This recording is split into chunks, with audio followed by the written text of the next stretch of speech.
Hey everyone, in today's video we are going to look at some dreamy and open shoegaze chords. So I'm going to demonstrate a bunch of shapes for you all to listen to and learn, but more importantly I'm going to explain how you can go about creating shapes that are similar to these and how you can apply them into your own playing.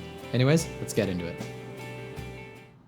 Okay, in today's lesson we are in standard tuning working within the keys of A, D, and E. And the chord choices are loosely based from the song Alison by the band Slowdive. It's a shoegaze classic. If you haven't listened to it, definitely check it out. Our first shape is this A add 9 chord. It's really nice. I use this in a lot of my videos. And the next shape is this B add 11. So this kind of brings us to our first technique. So the idea, in terms of how you can create a sound like this, is to start with a basic shape, or just a shape you already know, actually, and either add open notes or alter some of the notes until you have an open note in the chord.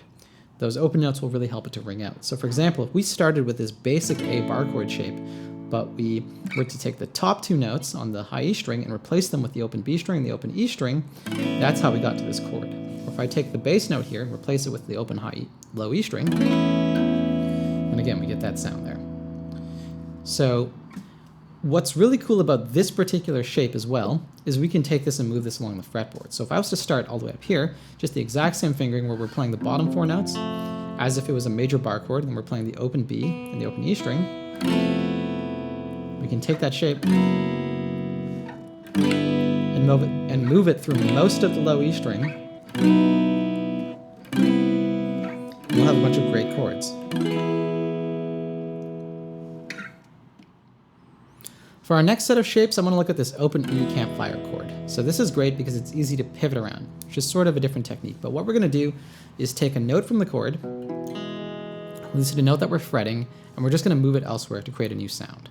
So in this case, if I take this note that my pointer finger is playing, and I move it to the second fret, we now have this great F sharp minor 11 sound, really good for shoegaze. If I put it back into its original position here, but let's say I take my pinky finger and put it on the second fret of the high E string, we have this nice E add 9 or E6.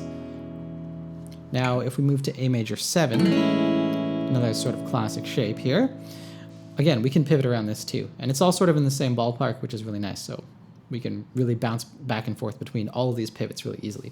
If I take the note that my third finger is playing here, just make it open, we have this A major 7 sus2 sound, also really nice. Next up, I want to explore power chords. So power chords are a really great option in shoegaze. They're nice and low.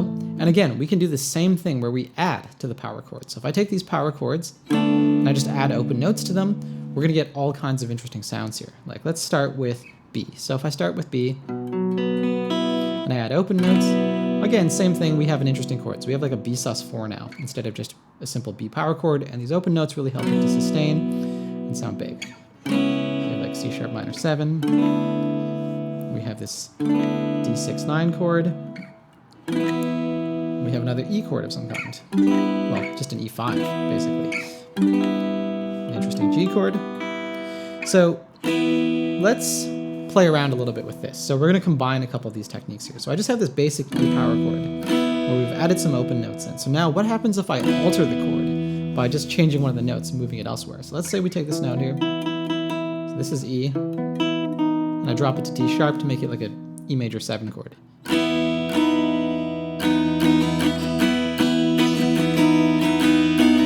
have this really nice little 2-chord sequence. So if I drop the bass note again, and move the bass note again, we basically have this sound that's almost like a chord progression. Or just kind of set of sounds that we can play one after the other that sound really good and have some movement in them. So again, we're combining the idea of adding open notes and moving notes in our chord in order to really create some interesting new shapes and even some sense of progression in our sound as we go. So here's another example of a chord that we could play around with that's really nice. So let's say we take something like A major 7. If I add the open top two strings again, this happens a lot, by the way, when you're in the key of A, key of E, where you're adding those top two strings. But there's a lot of potential with it, so it's really worth playing with. So if we have that, we go from A major 7 to A major 9. If I notice here that I'm playing an A note and I'm fretting it, well, I can replace that with an open A note. that's going to sound a lot more sustained, nice, and open. And we can do the same thing with E major 7. So if we take this here, now we have to watch that G string because that's not in the key, but if I just take this E note here and I make it an open note, well, that's pretty cool. It's pretty nice. So anyways, once again, our techniques are to take some shapes that we already know and just add open notes to them.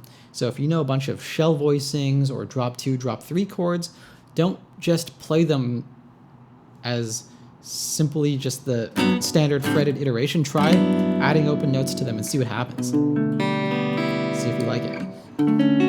Odds are you're going to discover a lot of chords that are really new, interesting, and fresh, and they come from a place where you already know.